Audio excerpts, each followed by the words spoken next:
কোনো অদৃশ্য শক্তি এসে তোমাকে সফলতার জড়ায় পৌঁছে দেবে না। একমাত্র এটাই সম্ভব হয় যখন তুমি পরিশ্রম করো।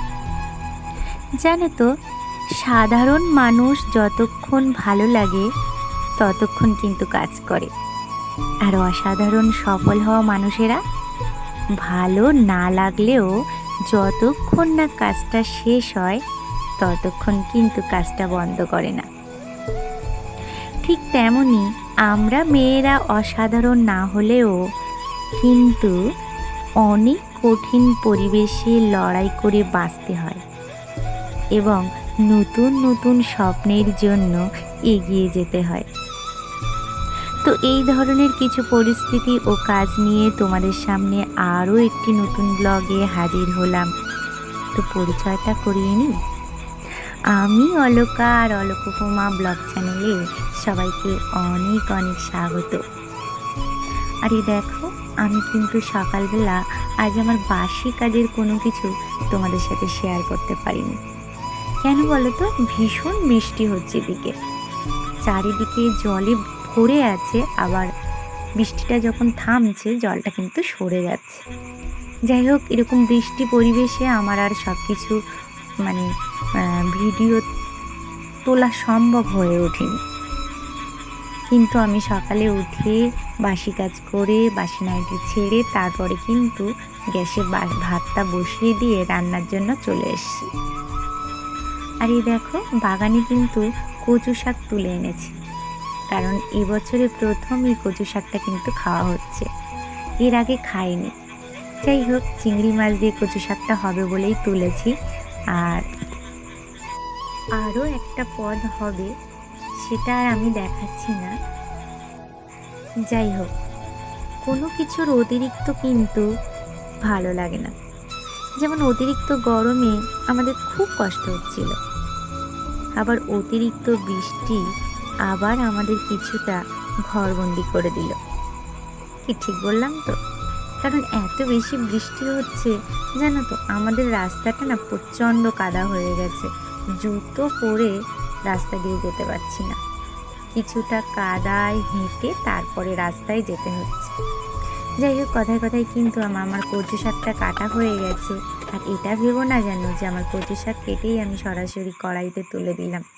না না, সেটা করিনি। আমি ধুয়ে নিয়েছি, কিন্তু সেটা আর দেখাতে পারিনি। এই দেখো, কচু শাকটা কিন্তু আমি শুধু কড়াইয়ে কোনো কিছু না দিয়েই কড়াইয়ের ওপরে বসিয়ে দিয়েছিলাম, এবং সেটা একটু সেদ্ধ হয়ে যাওয়ার পর আমি কিন্তু সেটাকে নামিয়ে রেখেছি। এবং এটা চিংড়ি মাছ আর পেঁয়াজ, রসুন, কাঁচা লঙ্কা সব কিছু একসাথে আমি কিন্তু বানিয়ে রেখেছি। এটা চিংড়ি মাছটা ভাজা ভাজা হয়ে যাওয়ার পর আমি কিন্তু এটা দিয়ে দিলাম। দেওয়ার পর ভালো করে এটা একটু কষাই হয়ে গেলে ওই সেদ্ধ কচু শাকটা আমি কিন্তু এর মধ্যে দিয়ে দেবো। আর কিছুক্ষণ ঘাঁটা বা নাড়াচাড়ার পর আমি কিন্তু হালকা জিরে বাটা দিয়ে তারপর কচু শাকটা নামিয়ে নেব। যাই হোক, আমাদের কিন্তু দুপুরের খাওয়া দাওয়া কমপ্লিট। বিকালে তো আর কোথাও যেতে পারিনি, একটু ভয়েই ছিলাম, গান শুনছিলাম হোম থিয়েটারে। তারপর কিন্তু আমার হাতে কাজ ছিল না বলে কিছুক্ষণ টাইম গান শুনে নিয়েছি। তারপর হাতের কাজ চলে এসছে। এই কাজটা তো আমি নিয়মিত যুক্ত থাকি। জানো তো, সফলতা কিন্তু সুখের চাবিকাঠি নয়, বরং সুখ হলো সফলতার চাবিকাঠি। তোমার কাজকে যদি তুমি মনে প্রাণে ভালোবাসতে পারো, অর্থাৎ তুমি যদি নিজের কাজ নিয়ে সন্তুষ্ট থাকো, তবে তুমি অবশ্যই সফল হবে। এই যেমন আমার কাজকে আমি খুব ভালোবাসি। জানো তো, আমি মেশিন কিভাবে চালাতে হয় সেটা একটা সময় জানতাম না, কিন্তু আমার চেষ্টা, আগ্রহ ও পরিশ্রমের দ্বারা এই কাজটা কিন্তু আমি শিখেছি।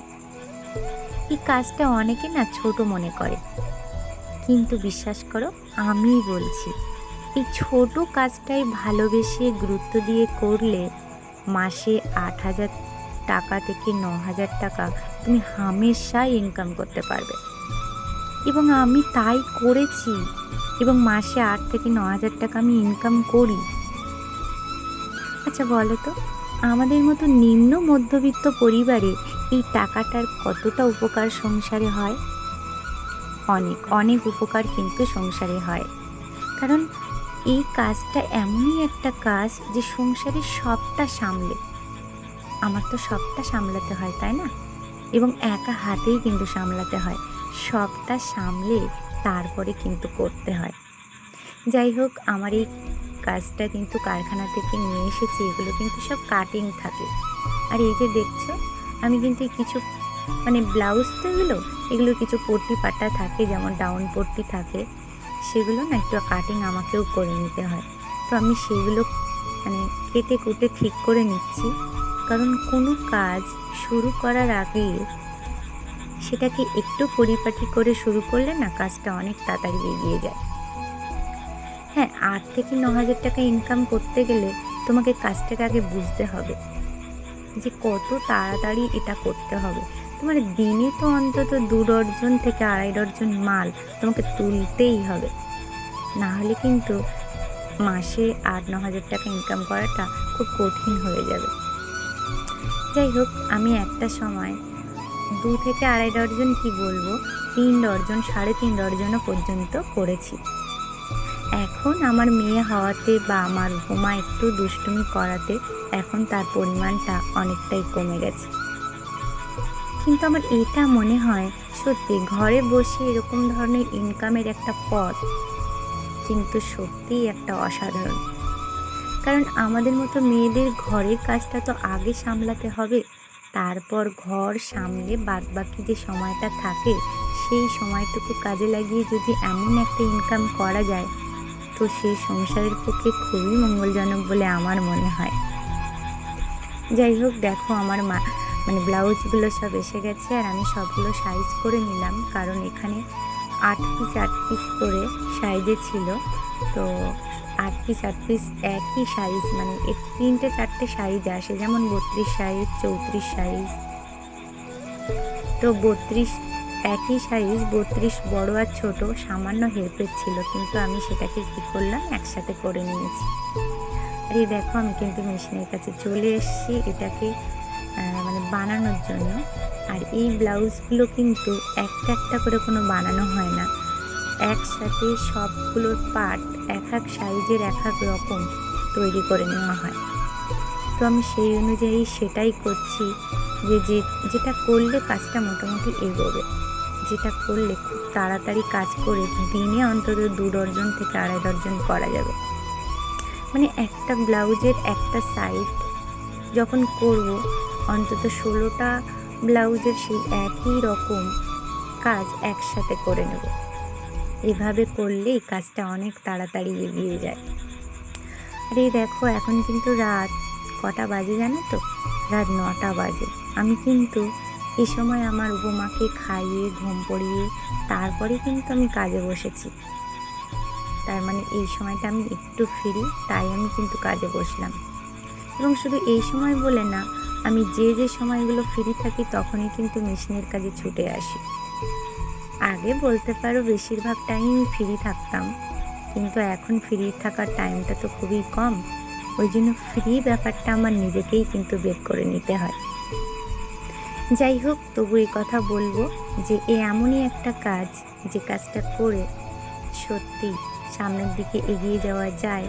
দেখো, কাজটা আমার কমপ্লিট এবং এগুলো সব কারখানায় চলে যাবে।